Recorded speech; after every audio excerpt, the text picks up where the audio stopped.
continuing series of meetings dedicated specifically to scientific governance and risk. Those are two enormously complex topics, but happily we have experts with us to help walk us through some of the deeper implications of those things and what the mechanics will eventually look like.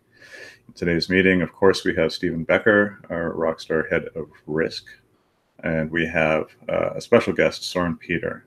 Soren is our head. Actually, Soren, would you like to introduce yourself so I don't mistake your title? Sure.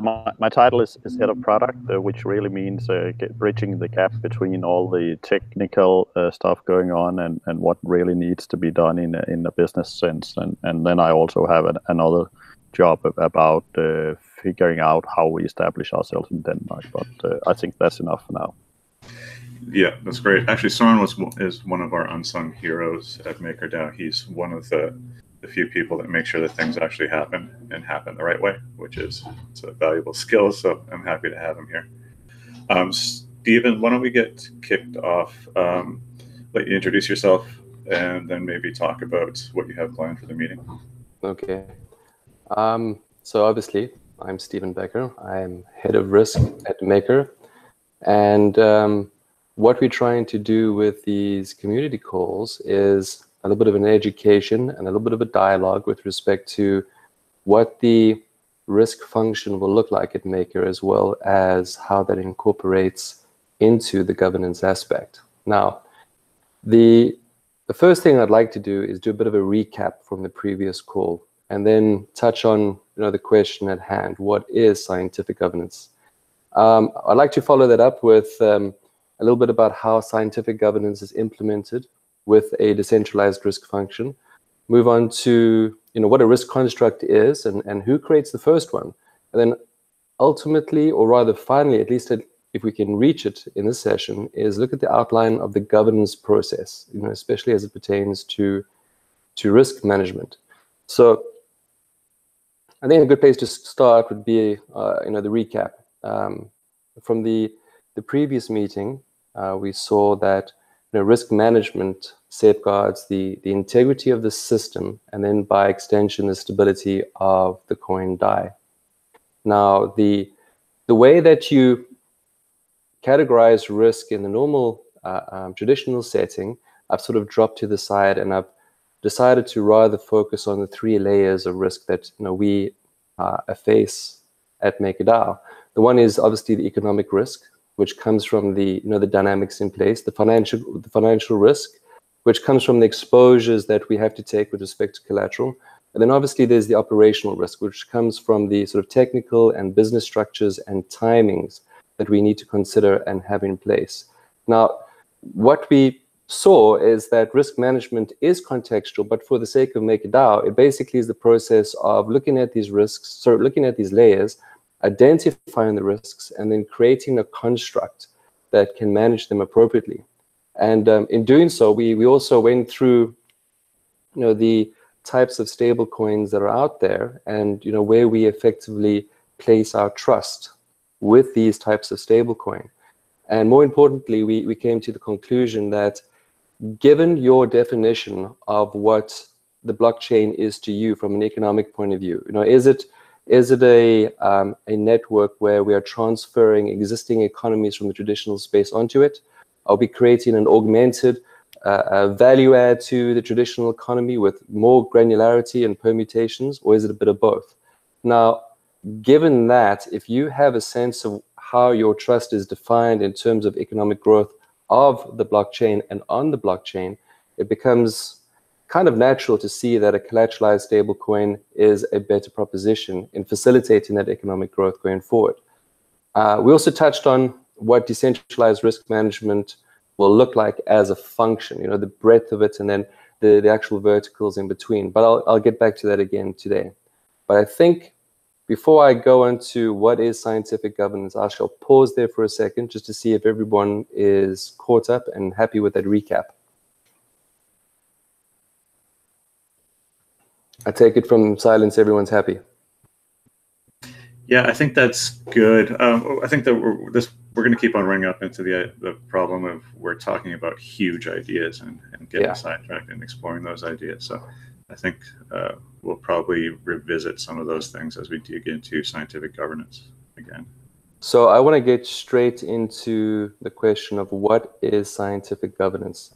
It is extraordinarily important to dissect this phrase and get a sense of what it means from the MakerDAO point of view.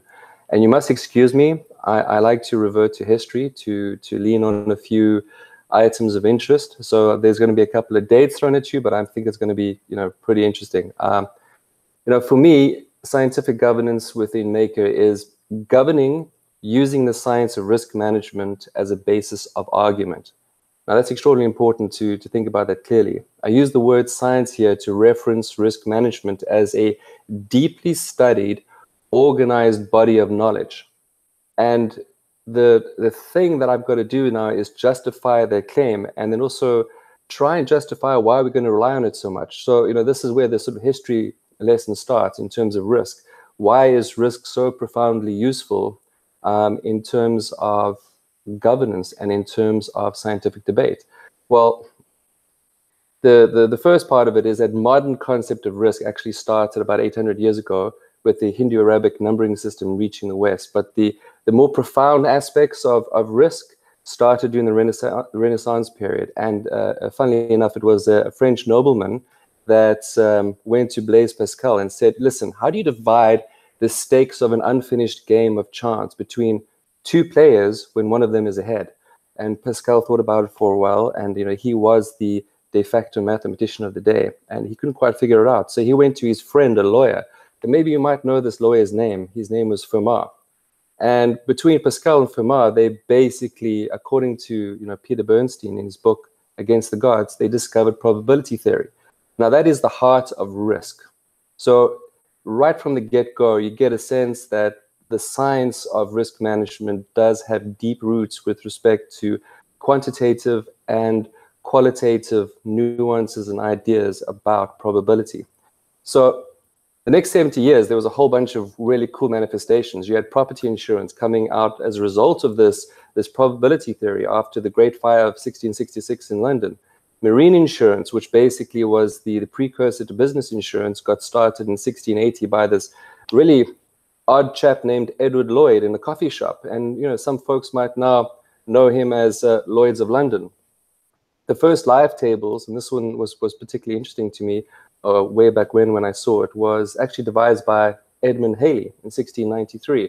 Why is this important? Well, firstly, Edmund Halley is the guy about Halley's Comet, but more important is how he encapsulated probability theory in the context of mortality, in the context of understanding how long people will live. Now, I started life out as trying to be an actuary, and I can tell you that wasn't the thing that drove me to risk, but it was something that I got to profoundly understand the extent of risk. You move on, you find that these expectancy tables, they drove the financial landscape of England during the 1720s all the way through to the 1800s. They financed themselves through life annuities. De Moivre in 1730 came out with a normal distribution, his bell curve, all on the basis of this. Most of you guys might know Thomas Bayes' theorem, 1750. An English Presbyterian minister basically thought, well, let me put this into a decision-making framework. How do I better improve my decisions, given the fact that I have certain intuitive concepts about what I think it should be? Extraordinarily important, especially for this space, especially the way we see how we're going to manage the risk. Basically, fast forward to 1875, Francis Galton, he basically devises linear regression. 1952, Markowitz, he put some real math to the notion of diversification. But what is really interesting is that risk management has this deep and profound roots all the way back to this 100-year period between 1650 and 1760. Fast forward to the late 1980s, and this is a little bit anecdotal, but it's actually quite true. It's all about value at risk. So Bankers Trust were really the first company to think about value at risk and what did it mean from a financial risk point of view. The story goes that the board of directors asked the head trader to come up and present to the board a very pertinent risk question. And that risk question that they put to him was, how much money could we possibly lose? And the trader sort of thought about it for a while, and he looked up at them and he said, well, everything. And it was such a simple question that missed so many detailed aspects of what is risk and how you apply it to a particular institution and to a particular business, that they realized that in order to look at the specifics of what this means to them, they had to redefine a lot of their questions. And from there, value at risk and risk management, as we know from the very sort of contemporary history, that's where it grew. Now, why did I bring all this up? Well, I wanted to show you that this risk management function that we're leaning on so heavily has got very deep roots within probability theory, within mathematical development, within organizational and institutional organizational theory as well. Everything from chaos theory to game theory to quantum statistics all came from this very simple period. Now, the reason I try and bring this up and lean on it so heavily is because we got to look at this and say, well, how are we going to govern a system based on risk management? Well, we have this wonderful construct of risk management literature, which folks can lean on and bring to bear on what we see in the Maker universe. We will be able to find different points of view on how to assess risk. We'll find different constructs that can compete against each other. And that's something I'll bring up again when we talk about decentralized risk. But in essence, your arguments are made through these collections of risk models known as risk constructs. And those risk models, and by extension risk constructs, will lean heavily on what has already been created, what has already been studied, and really is a case of saying, well, how do we apply them? How do we apply them to this new space that we find ourselves in? And is it applicable? We can ask broader questions and we can ask specific questions. So the aim of this little section is to try and convey to you the fact that there is a sense of science in risk management. There is a sense of organization in risk management that can actually bear great fruits if used appropriately within a governance framework, within the ability to actually argue out points and come to resolutions about constructs and their applicability, not necessarily the finer points of like actual nominal outputs. But after that little bit of a long speech, I'm going to stop there. Any questions, any comments? Well, I do, and I'm afraid I might have too many questions. So stop me if I'm jumping too far ahead. I'm always fascinated when I discover or I'm reminded of an entire school of thought that I was, only tangentially aware of previously, but now I'm fascinated. So risk management sounds fascinating. So, but I'm a complete outsider, so I'm wondering whether are there competing schools of thought in risk management? Do you pick a way of looking at things? Oh, in risk management is the umbrella for it all, but within it you've got your statistical points of view being frequentist and Bayesian, but then with respect to risk as well, what is the nature of the risk that you face? I mean, it diversifies across so many. I just lost my train of thought there. It diversifies across so many applications that to find and abstract out different frames of reference and different fields of thought with respect to risk management, you always seem to go back to probability theory. You always go back to the sense of how do you go about decision making? That's where Bayes came in so prominently. You have to look and say, what are my initial thoughts about including collateral ABC into our portfolio? What do I know about them? The only way I can actually come up with an intuitive a priori look at this particular collateral type is by using a little bit of quantitative methods and by using qualitative assessments. But as we include this particular collateral type into our portfolio, we have to watch it carefully and diagnose, because that new information is going to give us a better sense of what we need to do to adjust, not only from that particular type's point of view, but from the collateral portfolio point of view as well. And then obviously by extension to the system integrity and the stability.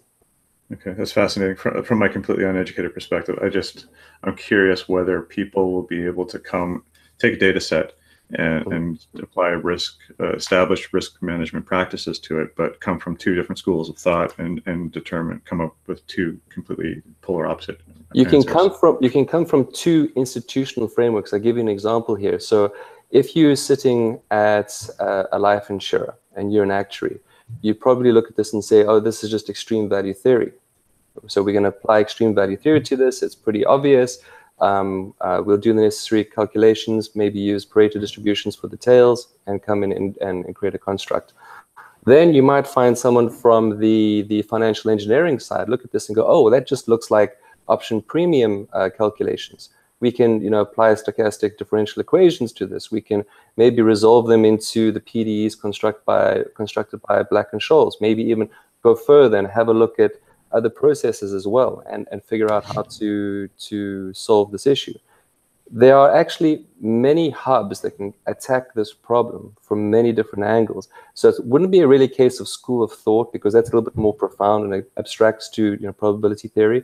But the perspective of application, you can do it from insurance, you can do it from a trader's point of view, a financial engineer's point of view. You can even do it from risk management, where folks consider things called real options, like actually being in a corporation where you're faced with tangible risks that you need to manage. They may even have an idea of how to approach this. Well, that's okay. So obviously this is an enormously complex topic. Will Maker be sort of establishing which resources it chooses, or which will we be promoting different methodologies, or is it just sort of greenfield? Well, this basically will also talk to the one aspect that I wanted to say. Maybe if I just go into how we're going to implement this scientific governance through decentralized risk, it then talks to the fact of, well, what is a risk construct? And then who is the first risk construct, and how are we going to be a template for folks to copy and or improve upon? All right. Okay, I was going to jump ahead then. David Utrobin has a question. Would it make sense for Maker to provide a resource repository for risk models, history of risk, best practices, things like that? Will we be creating a library of resources? Yes. I mean, there is going to be a repository of papers that we are going to publish with respect to our own constructs. And I hope that those papers are heartily challenged by folks outside that are more profoundly well-versed with respect to specific topics, so they can actually take those constructs and deconstruct them down to their basics, and then improve on them and recreate them in a more profound but foundational way. But yes, there is going to be, along with these videos, there's going to be papers, and eventually a couple of online toys where you can actually go and check for yourself what the concept looks like, at least in a theoretical world. Oh, wow, that's interesting. So you're saying that there'll be some kind of a online model we can feed numbers into? Yeah, precisely. So an example will be the liquidation ratio. What do we think the liquidation ratio should be for token ABC? It's either going to be a case of having it very clear and open, where someone inputs that particular code, draws down the information from either an external source like CoinMarketCap, and they can see the internals of the calculation, and they can see how the derived liquidation ratio is calculated. And at the same time, assumptions. What are we talking about in terms of liquidity? What are we talking about in terms of wash trading? What are the proxies we need to consider in order to include this in our calculations with respect to liquidation ratio? And that also extends to debt ceiling, and extends to the stability fee as well. So those are the primary aspects that are going to be available in terms of some sort of online models for folks to play with. Sounds great. Thanks. Where was this? Okay, so the next thing is scientific governance. How do we actually implement this using the decentralized risk function? And this takes us back to recalling what the risk function is in terms of how it covers the breadth of models required to make this whole thing function. So if we call that breadth the horizontal, and then each step in that process we obviously consider as a vertical, we can see that there's two ways that we can create a better governing system through scientific debate. The one is you may have competing risk constructs from competing teams. And if their risk constructs are similar, then it's really a sort of binary choice. Do we choose one above the other? The other aspect, and this talks to, Rich, what you said about different schools of thought in terms of risk management, is if you produce a risk construct that is orthogonal in its application to one that is already used in the system, you might actually weigh that one a lot higher because it gives you a different point of view. Now, the more orthogonal constructs you include into your overall system, the more you diversify out that chance of not effectively measuring a risk appropriately or not identifying a risk appropriately. Trying to move away from more of the same into something completely different. And there are all kinds of angles out there. It just really needs to be explained, and folks will then have a very good sense of saying, okay, well, I like to approach it from this point of view, or maybe I have a completely different point of view that's a hybrid of many methods. But either way, the risk constructs are always put forward as representative arguments of how the risk function should work. So you have competing constructs, and then you have collaborative constructs where you may have someone produce a model that only fits into one or two verticals and may require inputs from other models within the sort of horizontal aspect of the risk function. So where does the governance play a crucial role? It's in that competitive nature. It's in that ability to compare where we are trying to get the best value from a model in its ability to assess the risks and also bring to light the risks that we may not have considered. And believe me, the more you look at this, the more risks actually come out of the woodwork that don't initially seem obvious at first. Which also talks to the reason why I talk about risk in terms of layers, as opposed to some sort of categorization that most people are used to, market risk, credit risk, liquidity risk, and so on and so forth. But that pretty much covers the aspect of how to, at least from an outline point of view, how you can actually implement scientific governance through a decentralized risk function. Now, I'm going to pause there because I'm sure that either there's a moment of digesting required or some questions maybe. All right, if nobody else is going to pipe up, I'm going to ask. I'm not sure. I'm trying to still build out a mental model of how scientific governance will actually work. And I know that it's very early days and it's probably premature, but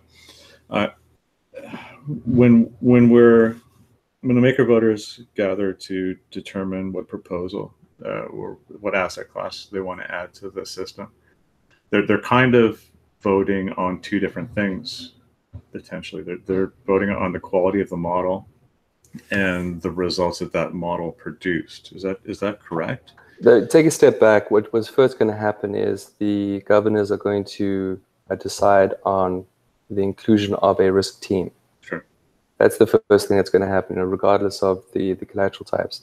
The arguments they put forward have to be convincing. Now, there's a bit of salesmanship that needs to be incorporated. Unfortunately, just because you're the most profoundly smart person on the face of the planet, it means nothing if you can't communicate it appropriately.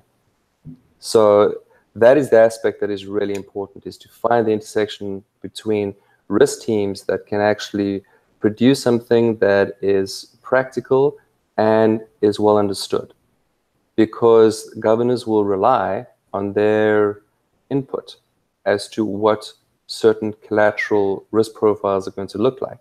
So if you have a risk construct and I have a risk construct, and they're slightly different, but we include it in the overall risk function of Maker, and we decide we're having a look at token ABC, the first thing that happens is qualitative assessment. And you decide that this token has a rating of 6.8 out of 10, and I think it's got a rating of 7.1 out of 10. Now, as far as the governors are concerned, they put a lot of faith into our assessments. They may even drill down on the work that we've done with respect to those particular tokens and go and have a look for themselves. Or they may just look at it from a technocratic point of view and say, well, I think I'm very well versed as to what it is that you do in terms of risk assessment, and the number that you come out with is something that I'm going to use, and therefore I will vote in this collateral type. And when you vote in that collateral type, you will see the risk profile of it as well. What's a risk profile? It's the risk parameters that will be implemented in the system on the next executive vote, which is something I'll also touch on a bit later in this call. But so the Maker token holder's point of view is twofold. One, the trust that they put into the risk teams representing the risk profile calculation. And then two, the choice on actually going forward with accepting the collateral type with those risk profiles. So the risk function is more advisory. It doesn't ultimately say, listen, Maker token holders, we think this is the business, you should choose it. It really is a case for token holders to get a first point of reference, and if they wish, they can take it further for themselves, or they can just rely on it and actually make a choice on the basis of that. Okay, I think that clears it up a bit, and it leads a bit to my next question. The traditional sort of scientific paper, and there's data models, and then people assign a confidence level. You can kind of figure out how confident they are in the results that they've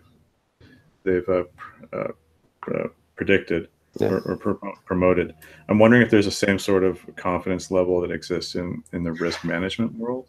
Oh yeah, I mean the whole thing's based on probability theory. So sampling and doing the appropriate hypothesis testing, which actually brings me to another point as well, is that the one thing I didn't touch on with scientific governance is the scientific method, and I've intentionally not touched on it because in this day and age we're starting to see that deep learning is starting to take a place, and a very functional place in most of the industry, and that generally doesn't have a scientific method behind it. It's very empirical, and it literally is a case of saying, well, here's a whole bunch of data, Mr. Deep layered network, neural network, please go figure it out for me. It's very black box, but the point being is not to disregard it because it's something you don't understand. We have to include it, but just know very well that the scientific method is not necessarily applied within these constructs. So that's why I didn't use it as an origin or basis of argument. But in terms of confidence in a particular system, there's two ways. There's a backtesting formality where you say, well, you are proposing a certain construct. How has it worked in the past? How has it worked over certain regimes? These are the types of arguments that you'll find coming out of the debate amongst risk teams. I have a wonderful liquidity adjusted valued risk model. It works wonderfully. That's awesome. How did it work over the 2008 period? There's the debate, and folks will come out and say, oh, well, yeah, I didn't really pick it up that well, or it looks like you may be overfitting that data a bit too much. I think your model might be a little bit biased with respect to those sort of regimes. That's where the argument comes from. Moving forward, now we're talking about out of sample data. It's almost like you're doing a cross-validation moving forward. This one's a little bit more long-term. This one is still about folks doing the assessment on the risk and then placing the risk profiles in place. But the diagnosis of those individual risk teams should be done by themselves and or their competitors to see how their formulations worked out in the real world. And there are very well-defined metrics that allow you to separate a model that is working from a model that is failing. But unfortunately, there isn't a well-established predictive construct that will allow you to get out of a model in time. You generally find that when things go wrong, it really is a case of how far into things going wrong you are before you start changing things up. Well, that raises another fascinating kind of subject for me, I think. So what happens if somebody proposes a model or a framework construct they assign a value to or rating to a particular asset class. The asset class gets voted in by the maker holders, and it turns out that that model was incorrect, and that asset class behaves far differently than predicted. What would be the next step after that? Well, that would be a weighting against that risk construct and that risk team, right? Now, it also depends on the severity of it. I mean, if this is a cataclysmic thing, then it's pretty easy to say, well, either you didn't spot the obvious maybe jump diffusion construct that is underlying this kind of token, or it's just simply that is completely out of the purview of everyone's domain space. There is, and this also talks to something called economic capital. You can apply wonderful risk management techniques, but they only encapsulate as much as you can statistically understand. There are going to be events that fall way out of your statistical understanding or your distributional analysis. And consequently, you're going to find that you are facing something that is the de facto black swan. And you hope that your distributional understanding and your construction of your collateral portfolio will be such that it will buffer you against this black swan appropriately. To what extent it will buffer you, to what extent it will look after you, will obviously be dependent on how really severe that black swan is. And that's kind of a weird thing, because saying how severe a black swan is the same as saying how big is infinity. You just don't know. I mean, will there be a process to sort of for the community to gauge the severity of the black swan, the light gray swan, the beige swan? Yes, is the short answer.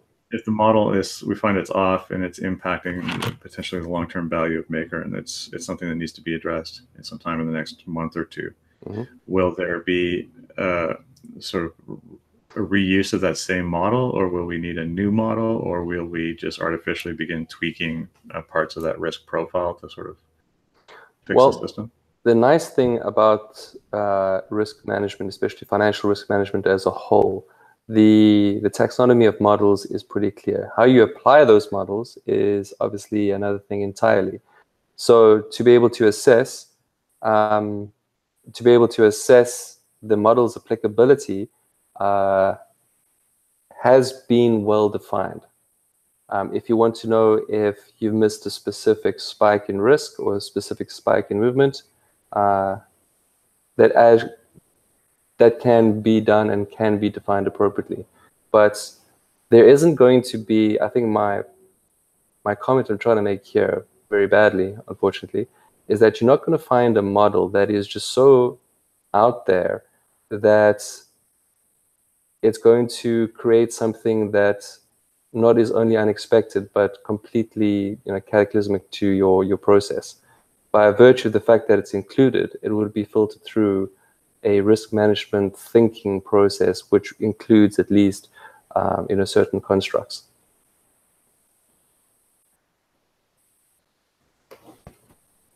Rich, I think you are muted. Sorry, yeah, I was muted. I was just pointing out that I can feel new paradigms arriving as you talk, so I need to digest some of this stuff.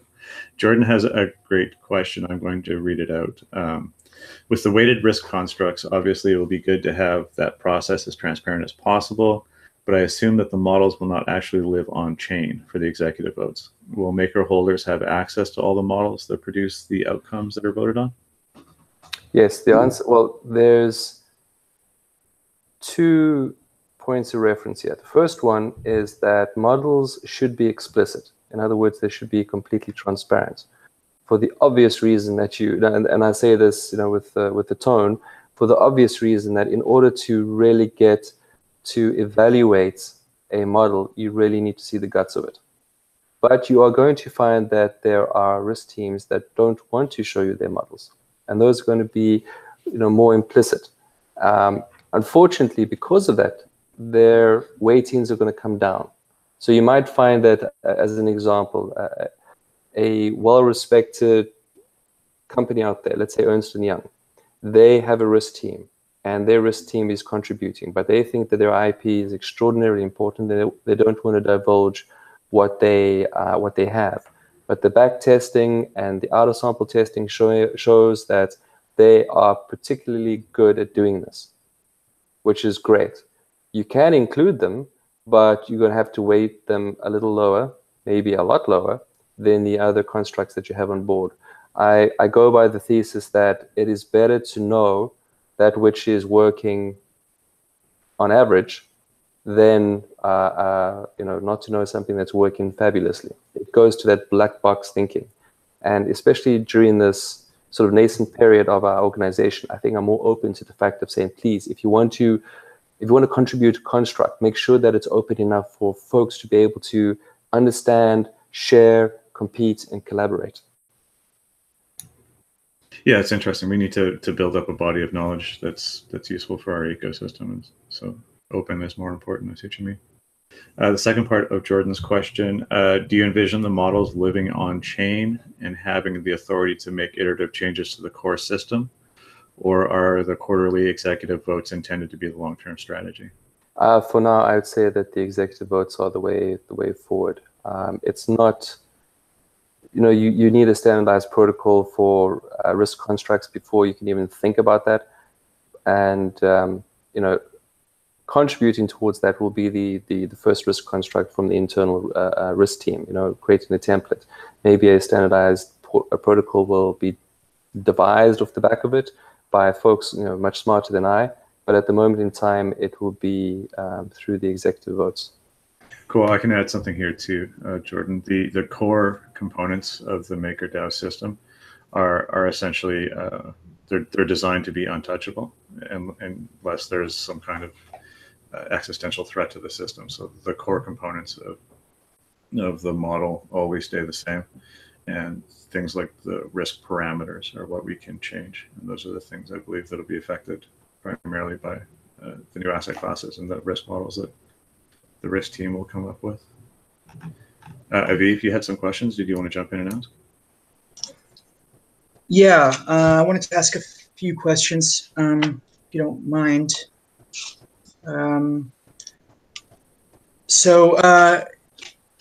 This may sound really stupid. Cut me off if I'm going too long here. Stephen, is it fair to say that there are only three, or I guess four things to consider: the governance fee, the debt ceiling, the percentage collateral ratio, and then lastly, which particular coin will be listed as collateral? Those are the four things that maker holders can vote on. Is that right? Well, three. There's the debt ceiling, liquidation ratio, and stability fee. Those are the three. Okay, those are the primary risk parameters that you need to consider when you're voting on a collateral type. So what do you need to vote on? You need to vote on the risk team and the risk construct. And that risk team's construct will produce the values for those three parameters I just mentioned. So you have to vote on the risk team. The second thing is you have to vote on the collateral type, given the information that you get from the collective risk function and or risk team.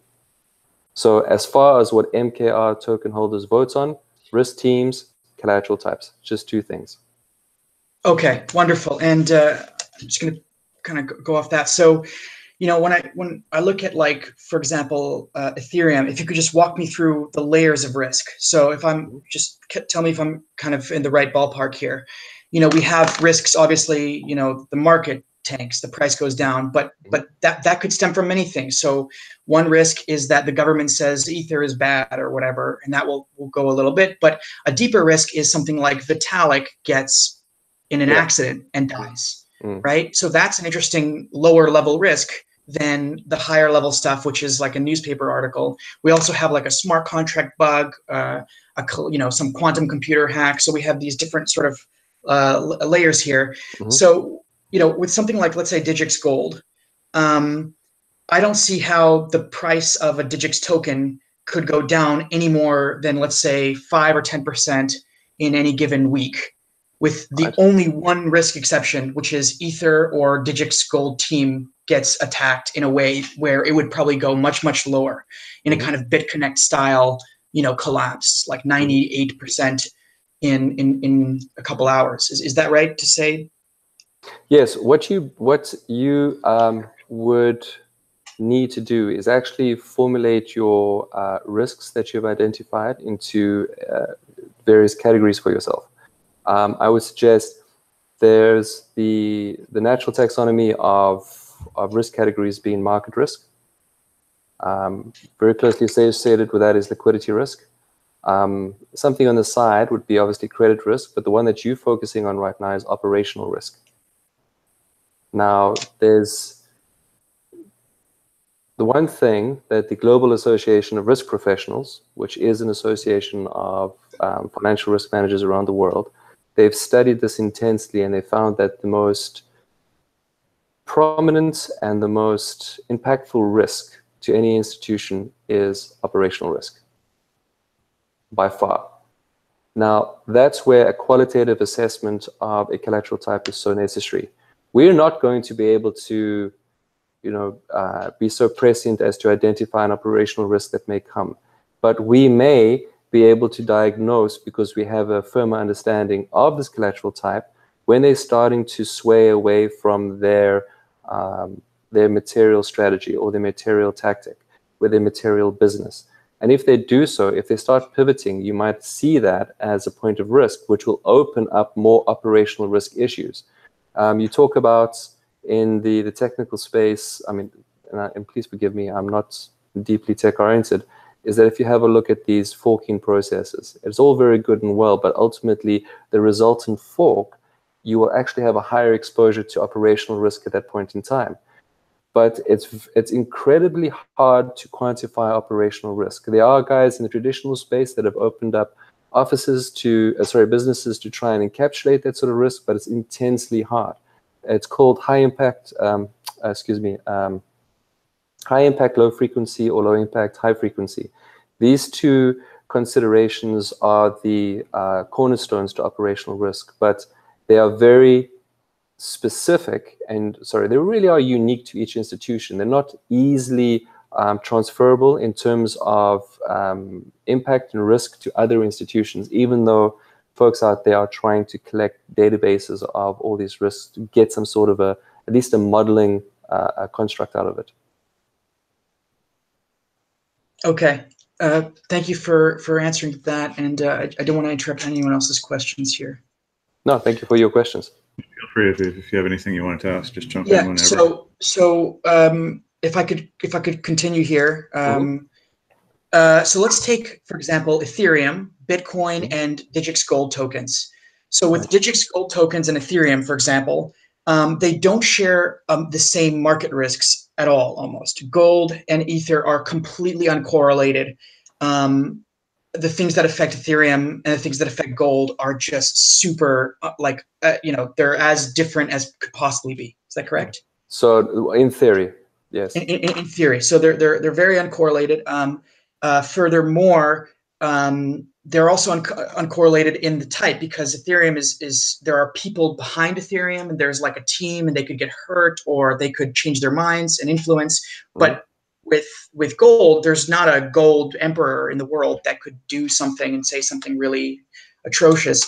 The only thing they share is the operational risk of the Ethereum network having some. So we could kind of draw a Venn diagram, or like a 2x2 matrix or whatever it would be. And we would say that they only have a little bit of risk together, which is that if Ethereum gets just super hacked or completely frozen from transaction fees, then they would both suffer, the Digix Gold token and the Ethereum, right? Precisely. Yeah, so, spot on. Okay, so with Digix Gold tokens, I would say that, and again, correct me if I'm wrong here, but a low collateralization ratio makes a lot of sense, because gold is not very volatile compared to Ethereum, maybe 100-fold less volatile.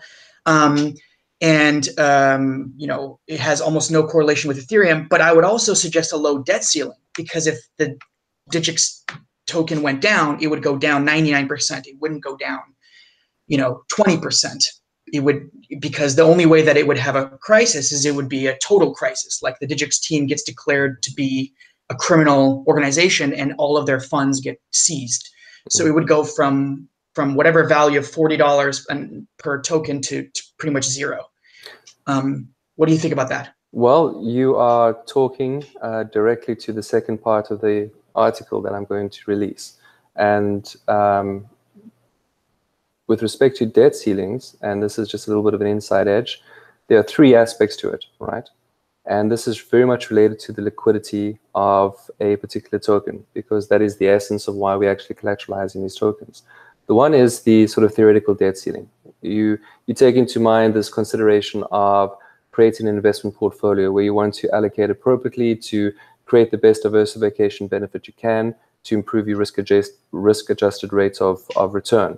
It comes straight from the traditional space, and that allocation will effectively be a debt ceiling. So if we don't look at DigX as a token on Ethereum, but we look at it as gold, we would probably give it a massive debt ceiling.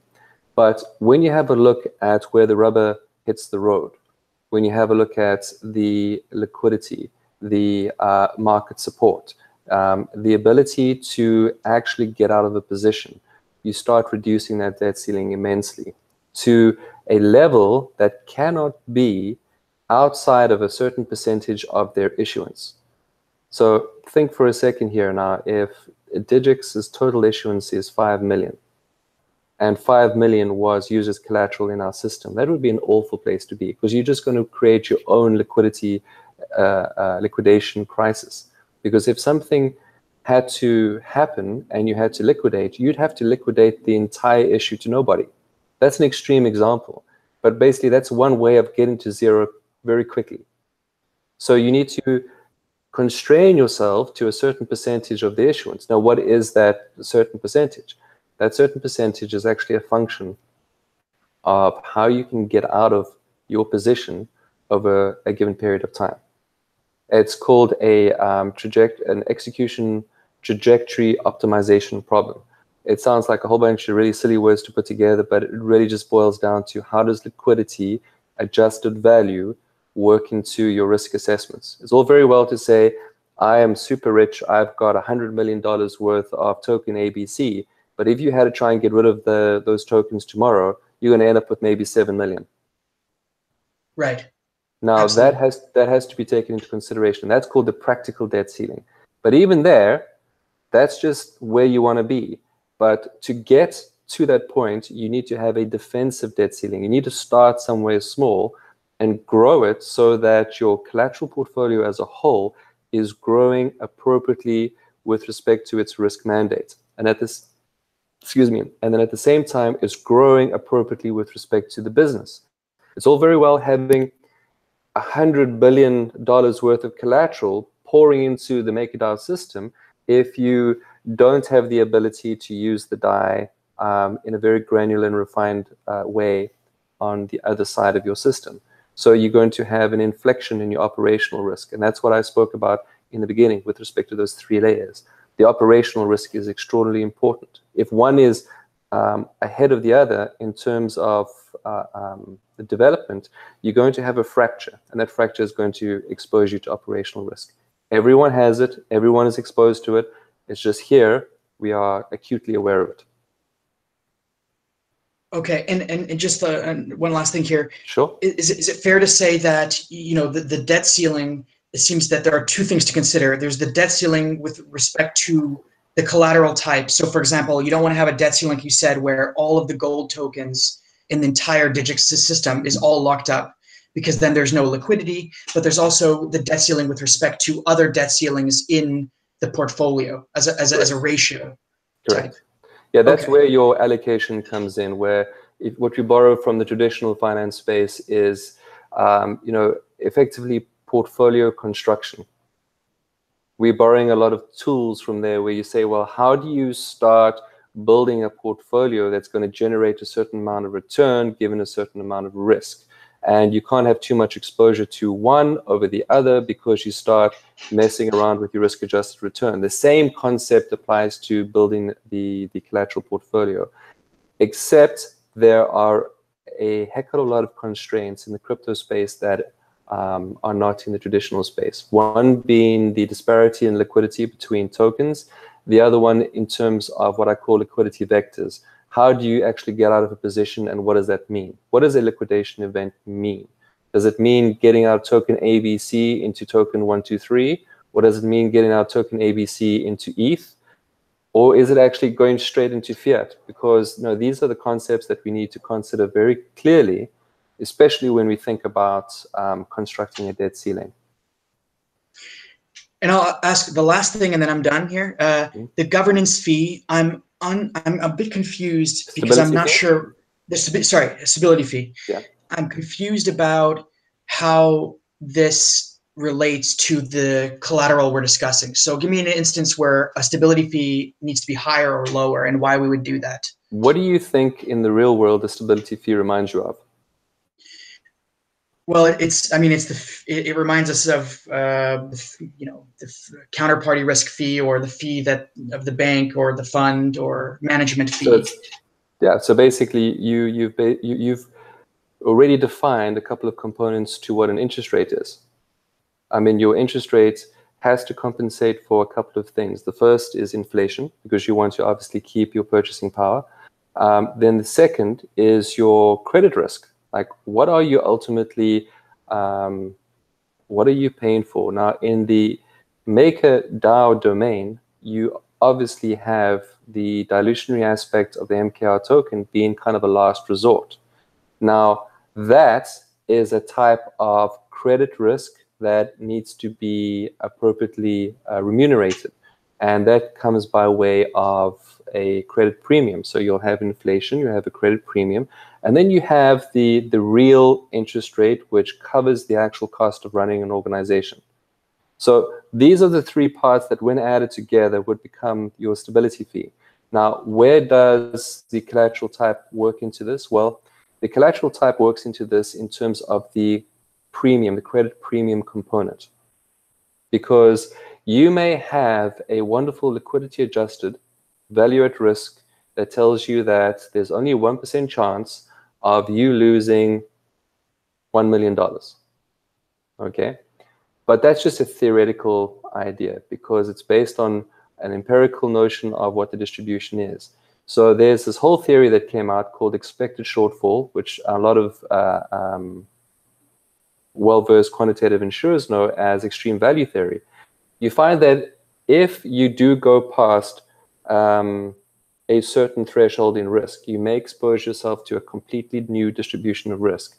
And that might be a lot more than you considered. And what we do there is we actually have to buffer it with something called economic capital. So what an investment bank does, they do all this trading, they've got all this risk management, but they've got this excess capital to cover what they expect would go wrong when things go really wrong. So it's a really strange compound definition. It's risk on top of risk. Now, that economic capital is effectively how much MKR dilution would be, how much MKR token holders would be exposed to in terms of dilution per collateral type. And that will attract a credit premium. It won't be very high. It'll be like 0.5% or 60 basis points or whatever the case may be, but it will be included into that stability fee. So the more tail risk a specific token has, the higher the stability fee will be due to the credit premium component. Thank you for answering all those questions. Yeah, you're most welcome. Thank you for the questions. All right, we're running up on the end of the meeting. I might just squeeze in one last question. Ashley, did you have, can you speak, or do you want me to read out the question for you? I know you're at a conference.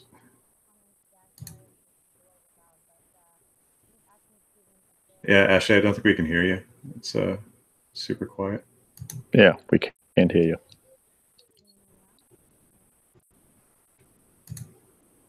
Yeah, some AV problems. No problem. I'll go ahead and read out your question for you, Ashley.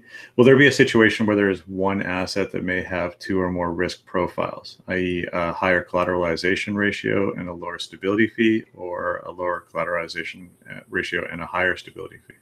I would think so. I would think that you may have different risk constructs proposing a risk profile that may be slightly different.